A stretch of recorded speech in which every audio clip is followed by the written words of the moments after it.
अस्सलाम वालेकुम।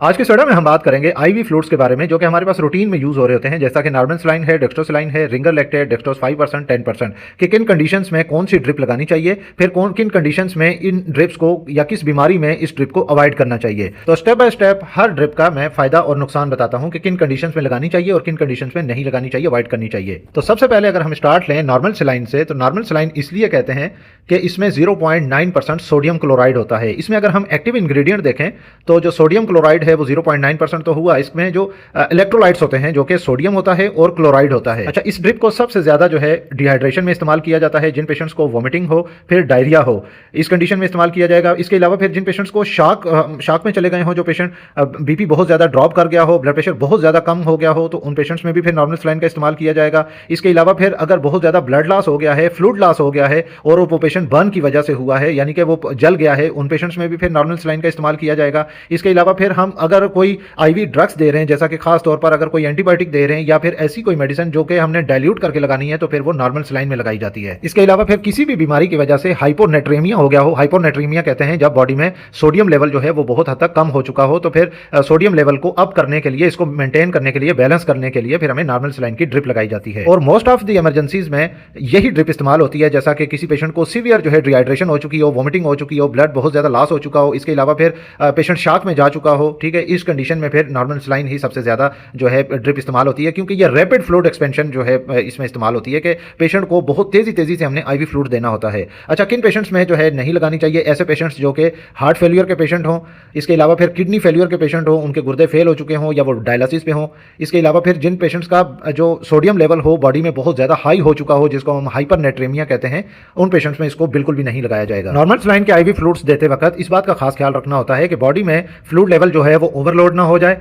और इसके अलावा फिर अगर बॉडी में फ्लूइड लेवल ओवरलोड हो गया तो ये एसिडोसिस काज कर सकता है। फिर इस ड्रिप के साइड इफेक्ट्स ये होंगे कि बॉडी में स्वेलिंग हो जाएगी, इडीमा हो जाएगा, यानी कि बॉडी में जो है फिर ऐसे सूजन सी महसूस होगी। इसके अलावा फिर जो सोडियम लेवल है, क्लोराइड लेवल है, जो कि ये बॉडी के दोनों इलेक्ट्रोलाइट्स हैं, ये हाई हो जाएंगे, और एसिडोसिस जो है ये रेयर कंडीशन में ही होता है। नॉर्मल सलाइन की जो ड्रिप है ये आपको 100 ml में, इसके अलावा फिर 500 ml और 1000 ml की स्ट्रेंथ में आपको मिल जाती है। इसके बाद दूसरी ड्रिप इस्तेमाल होती है डेक्स्ट्रोसेलाइन। पहले थी नॉर्मल सेलाइन, अब है ये डेक्स्ट्रोसेलाइन।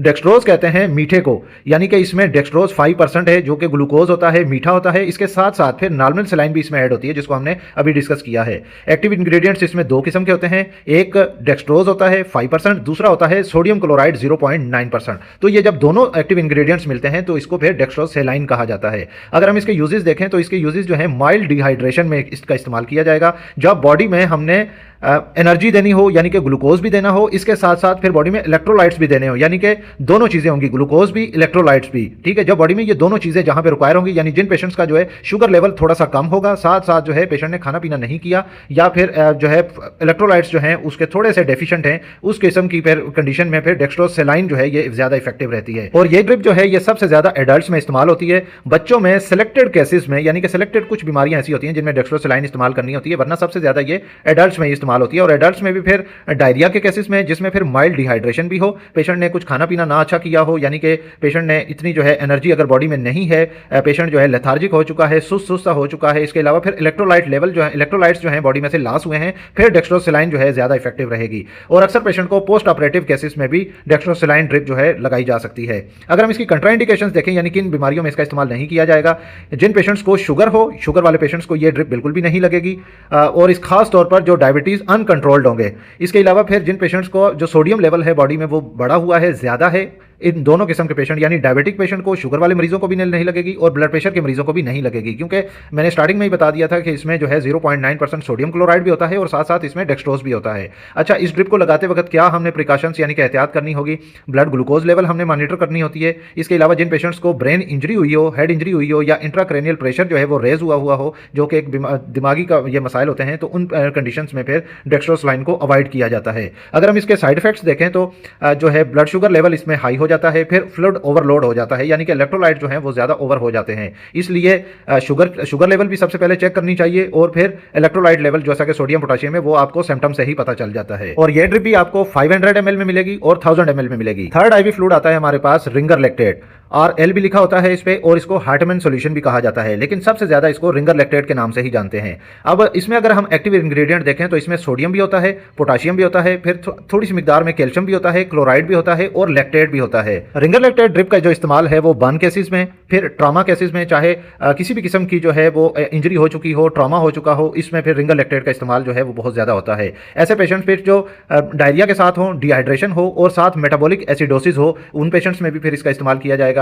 डायरिया, डिहाइड्रेशन जैसा कि नॉर्मल जो है अक्सर जो है फिर ये गर्मियों के मौसम में सबसे ज़्यादा देखा जाता है, वो जिसमें जो है इलेक्ट्रोलाइट लेवल जो है बहुत ज़्यादा इम्बैलेंस हो जाते हैं, बॉडी में से फ्लूइड लॉस हो जाता है। अगर जिस्म में से पानी बहुत ज़्यादा निकल चुका है, बॉडी बिल्कुल लेथार्जिक हो चुकी है, हड्डियाँ ज़्यादा नज़र आना शुरू हो गई हैं, तो फिर इस कंडीशन में फिर सबसे ज़्यादा जो इफेक्टिव है फिर वो रिंगर लैक्टेट ही है कि सबसे ज़्यादा जो फ्लूइड रिप्लेस करते हैं हम वो रिंगर लैक्टेट के साथ ही करते हैं। इसके अलावा फिर जो सर्जरी के पेशेंट होते हैं, सर्जरी करने से पहले जिन पेशेंट्स को एनपीओ किया जाता है, क्योंकि कोई भी सर्जरी की जाती है फिर इस कंडीशन में पेशेंट को 6-8 घंटे 12 घंटे पहले जो है एनपीओ कर दिया जाता है, मरीज को खाना पीना बिल्कुल बंद कर दिया जाता है। अब मरीज को तलब तो होती है, चाहे वो पानी की सूरत में हो, खाने की सूरत में, तो फिर हमें एनर्जी जो है वो प्रोवाइड करनी होती है, फिर वो आईवी फ्लूइड के थ्रू होती है, जिसमें हम रिंगर लैक्टेट का इस्तेमाल करते हैं। और रिंगर लैक्टेट चाहे वो प्री सर्जरी यानी कि सर्जरी से पहले और सर्जरी के बाद, ये दोनों कंडीशंस में बेहतर रहती है। इसके अलावा फिर जिन पेशेंट्स का एक्सीडेंट हो जाता है, कोई ट्रॉमा हो जाता है, इस कंडीशन में फिर फ्लूइड रिप्लेस करने के लिए रिंगर लैक्टेट का ऑप्शन हमारे पास होता है, लेकिन वो हम फिर कंडीशन देखते हैं कि ब्लड प्रेशर ज़्यादा लो हुआ है, या फिर शुगर लेवल ज़्यादा लो हुआ है, या फिर ब्लड बहुत ज़्यादा लॉस हुआ है लेकिन ब्लड शुगर लेवल थोड़ा सा मेंटेन है, साथ साथ जो है ब्लड प्रेशर भी मेंटेन है, फिर हम रिंगर लैक्टेट देखते हैं कि रिंगर लैक्टेट ज़्यादा बेहतर ऑप्शन रहता है। कंट्राइंडिकेशंस देखें तो फिर जिगर के मरीज जो हैं, यानी कि सीवियर लिवर डिजीज है जिन पेशेंट को, उन पेशेंट्स में ये अवॉइड की जाती है, क्योंकि इसमें लैक्टेट होता है और बॉडी जो है वो लैक्टेट को मेटाबोलाइज नहीं कर पाती। इसके अलावा फिर जिन पेशेंट्स में पोटाशियम लेवल जो है हाई हो जाए, उन पेशेंट्स में भी अवॉइड किया जाएगा, जो कि अक्सर जो है किडनी पेशेंट्स में देखा जाता है। जो पेशेंट्स गुर्दों के अमराज में मुब्तला हों और खास तौर पर डायलिसिस पे हों, उनमें तो ये फिर बिल्कुल भी ड्रिप इस्तेमाल नहीं हो सकती। इसके अलावा अगर किसी पेशेंट को ब्लड ट्रांसफ्यूजन हो रही है और वो सेम आईवी कैनुला में जा रही है, तो फिर आपने इसको अवॉइड करना होगा, क्योंकि इसमें हर माइन्यूट मिकदार में कैल्शियम तो होता है और कैल्शियम जो है ब्लड के साथ रिएक्ट करता है, यानी कि सेम एक ही आईवी कैनुला लगा है और आप रिंगर लैक्टेट भी दे रहे हैं साथ ही आप जो है ब्लड ट्रांसफ्यूजन भी कर रहे हैं, तो इसको अवॉइड करना चाहिए इस कंडीशन में। इसके बाद है फिर डेक्सट्रोज 5%, इसको D5W भी कहा जाता है, लेकिन 5% के नाम से ये बहुत ज्यादा ड्रिप मशहूर होती है। इसमें एक्टिव इंग्रेडिएंट देखें तो इसमें डेक्सट्रोज 5% इन वाटर लिखा होता है और इसमें किसी भी किस्म का और इलेक्ट्रोलाइट नहीं होता, यानी कि सिर्फ इसमें शुगर होती है। अगर हम इसके यूजेस देखें तो ऐसे पेशेंट्स जिनको हाइपोग्लाइसीमिया का हो, या हाइपोग्लाइसीमिया कहते हैं कि जब बॉडी में ब्लड शुगर लेवल जो है वो कम आ जाए और उसकी वजह से पेशेंट लेथार्जिक हो जाए, मुंह बहुत ज्यादा खुश्क होने लगे, तो फिर इस कंडीशन में 5% डेक्सट्रोज देते हैं। अच्छा, फिर ऐसे पेशेंट्स जो एनपीओ हों, यानी कि खाना पीना उनका बंद हो, चाहे वो किसी भी वजह से हो, और शुगर लेवल डाउन चली जाए, तो फिर इस कंडीशन में भी 5% डेक्सट्रोज वाटर ड्रिप लगाई जाती है, ताकि उनका जो एनर्जी लेवल है उसको मेंटेन किया जा सके। इसके अलावा फिर डेक्सट्रोज 5% का इस्तेमाल जो है ड्रग्स की डाइल्यूशन में भी इस्तेमाल होता है। जैसा कि हमने नॉर्मल सलाइन का बताया था कि नॉर्मल सलाइन अगर कोई ऐसा एंटीबायोटिक है या कोई और मेडिसिन है जिसको हमने डाइल्यूट करके लगानी है, तो डाइल्यूशन करने के लिए 5% भी इस्तेमाल होती है और 9% सोडियम क्लोराइड भी। अब नॉर्मल सलाइन का इस्तेमाल सबसे ज्यादा किया जाता है, जहां पे नॉर्मल सलाइन का ऑप्शन ना हो फिर आप 5% डेक्सट्रोज वाटर में भी डाइल्यूट कर सकते हैं मेडिसिन को। और ये बात जहन में रखें कि आपने यहां पे कंफ्यूज नहीं होना कि ये ड्रिप जो है रिससिटेशन के लिए बिल्कुल भी नहीं है, यानी कि इमरजेंसी की सूरत में सिवाय ब्लड शुगर लो होने के जो है किसी भी कंडीशन में इस्तेमाल नहीं होती है इमरजेंसीज में, ठीक है। ये रूटीन केसेस में इस्तेमाल हो सकती है। इसके अलावा फिर ऐसे पेशेंट्स जो डिहाइड्रेशन हो, डिहाइड्रेशन के साथ साथ हाइपरनेट्रीमिया हो, यानी कि ऐसे पेशेंट जिनका सोडियम लेवल जो है बॉडी में ज्यादा बढ़ा हुआ हो और उन पेशेंट्स को फिर भी डिहाइड्रेशन हो, तो फिर इस कंडीशन में 5% जो है वो ज्यादा इफेक्टिव होगी। ओवरऑल अगर हम देखें तो ये इस ड्रिप का इस्तेमाल सिर्फ एनर्जी यानी कि बॉडी में कैलोरीज प्रोवाइड करने के लिए इसका इस्तेमाल किया जाता है, या फिर जिन पेशेंट्स में सोडियम लेवल हाई हो उसको ट्रीट करने के लिए इसका इस्तेमाल किया जाता है। जहां पे नॉर्मल सलाइन का ऑप्शन ना हो डाइल्यूशन करने के लिए, वहां पे फिर हम 5% के साथ जो है फिर एंटीबायोटिक को या किसी और ड्रग को डाइल्यूट करके दे सकते हैं। इन मरीजों को ये ड्रिप नहीं लगा सकते। सबसे पहले हेड इंजरी के पेशेंट, अगर कोई ट्रॉमा हुआ है, या फिर ऐसे पेशेंट जिनको स्ट्रोक हुआ है, ऐसे पेशेंट जो शॉक में चले गए हैं, क्योंकि शॉक में इलेक्ट्रोलाइट बैलेंस भी इम्बैलेंस होंगे, तो ये ड्रिप आपके लिए फायदेमंद नहीं रहेगी। इसके अलावा खास तौर पर जो शुगर के पेशेंट हैं, शुगर के मरीजों को ये 5% ड्रिप बिल्कुल भी नहीं लग सकती, क्योंकि ये एकदम से शुगर लेवल बहुत ज्यादा बढ़ा सकती है और शुगर लेवल अगर बहुत ज्यादा बढ़ गई तो ये पेशेंट के लिए बहुत ज्यादा नुकसानदेह साबित होगी। इसके बाद अगर हम बात कर रहे हैं 10% डेक्सट्रोज की, तो इसको D10W लिखा जाता है, लेकिन इसको सबसे ज्यादा 10% के नाम से ही जाना जाता है कि 10% ड्रिप जो है आईवी फ्लूइड देना है। इसमें एक्टिव इंग्रेडिएंट देखें तो इसमें भी डेक्सट्रोज 10% होता है, जो कि ये बहुत ज्यादा शुगर लेवल इसमें हाई होती है, यानी कि ये मखसूस पेशेंट्स को दिया जाता है। जिस तरह जिन पेशेंट्स में में शुगर लेवल जो है 50 से भी कम आ गई है, शुगर लेवल इंतहाई ज़्यादा कम हो गई है, तो फिर 10% उन पेशेंट्स में डेक्सट्रोज लगाते हैं।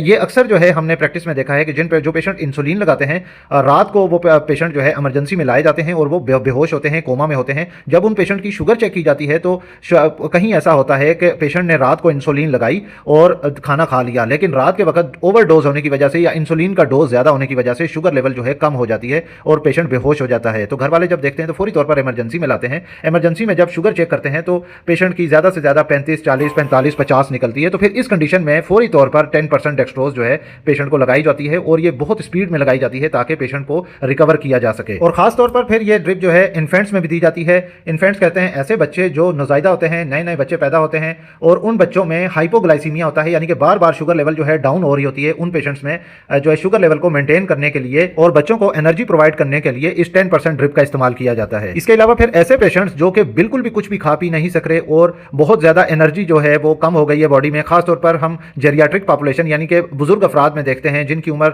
70, 80, 90 साल हो चुकी होती है और वो पेशेंट बिल्कुल भी कुछ भी खा पी नहीं सकते। तो उन पेशेंट्स में, उन बुजुर्ग अफराद में एनर्जी को बैलेंस करने के लिए, बॉडी को एनर्जी प्रोवाइड करने के लिए 10% IV फ्लूइड का इस्तेमाल किया जाता है। अच्छा, यहाँ पे एक पॉइंट मैं ये भी बता दूं कि जिन पेशेंट्स में 5% डेक्सट्रोज देने के बावजूद जो ब्लड शुगर लेवल है वो बैलेंस नहीं हुई, बॉडी में करेक्ट नहीं हुई, तो फिर इस कंडीशन में फिर हम नेक्स्ट ऑप्शन जो है फिर वो 10% डेक्सट्रोज देते हैं। किन मरीजों को ड्रिप ये बिल्कुल भी नहीं लगनी चाहिए? ऐसे पेशेंट्स जिन पेशेंट्स को डायबिटीज हो यानी कि शुगर के मरीज हों और शुगर बहुत ज़्यादा अनकंट्रोल्ड हो। ठीक है, एक तो हो गया कि शुगर कम है, इस कंडीशन में ये ड्रिप लगेगी। एक है कि शुगर बहुत ज़्यादा है उस पेशेंट की, वो पेशेंट डायबिटिक है, किसी सूरत में ये 10% ड्रिप बिल्कुल भी नहीं लगेगी। अच्छा, ऐसे पेशेंट्स जिनकी हेड इंजरी हो चुकी हो या पेशेंट वो शॉक में जा चुके हों तो फिर इन कंडीशंस में 10% डेक्सट्रोज का इस्तेमाल नहीं किया जाएगा। और जिन पेशेंट्स को 10% ये ड्रिप दी जाती है उन पेशेंट्स की फ्रिक्वेंटली जो है यानी कि बार बार जो है शुगर लेवल मॉनिटर की जा रही होती है कि बॉडी में शुगर लेवल जो है वो बहुत ज़्यादा हाई ना हो जाए। तो यही IV फ्लूइड्स हैं जो कि रूटीन में नॉर्मल सलाइन, डेक्स्ट्रोसलाइन, रिंगर लैक्टेट 5% और 10% रूटीन में सबसे ज़्यादा इस्तेमाल होती हैं।